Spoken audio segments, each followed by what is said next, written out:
Tikman natin yung duck na to. Nilagyan ko na siya ng chili. O ayan, pangalawang araw namin dito. Pangalawa di ba, Lap? Pangatlong araw namin dito sa Belgium, Brussels. So na may nakita kaming restaurant is Auntie. Ayan o. Auntie Cafe Restaurant sa sentro ng Brussels. So ayan, sinerve na yung pagkain namin. Wow. Duck.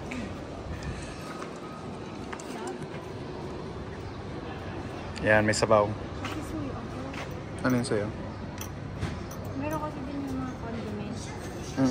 Sige. So, yan, kakain na tayo sa may Auntie Cafe. Alright.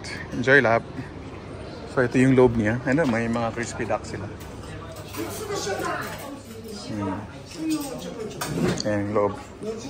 Food namin ngayon for lunch. Wow, napakasarap. Picture natin. 1, 2, 3. Okay.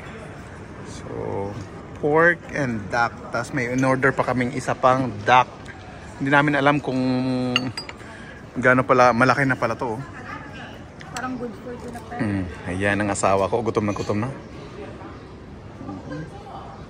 Sabaw is live. Ayan, kain tayo. Brussels, Belgium.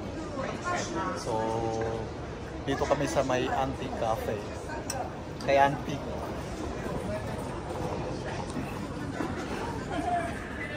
Tikman natin.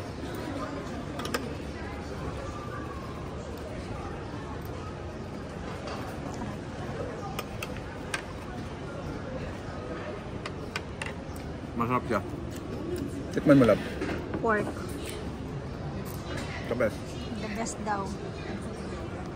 Ayan, tikman mo naman yung pork. Kasama kanin. Matamis. Masarap nga siya. Marami palang masarap na kainan dito. Maghanap lang kayo sa sa internet. Kasi ang hirap hanapin pag naglalakad. Pahirapan. So, kanin ka ngayon. May kanin eh. Pwede. So yung duck mo, tikman mo na yung duck mo. Tikman natin.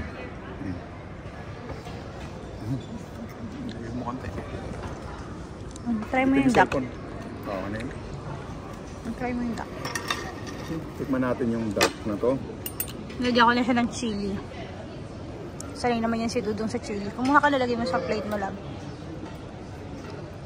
Ang laki pala nito. Kaya nga, parang kalahati din ng ano. Tikman na muna natin yung sabaw. Masarap yung sabaw. Hindi mo na kailangan ng additional salt. Perfect Pwede, na. pwede. Ito.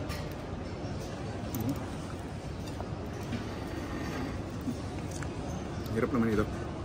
Kulang kutsilyo. Tikman natin yung balat. Ito muna.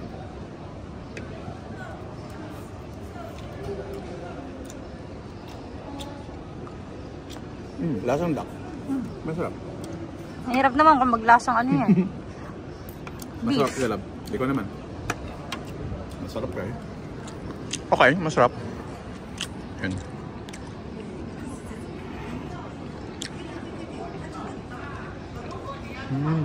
Yung sabaw pa lang masarap niya.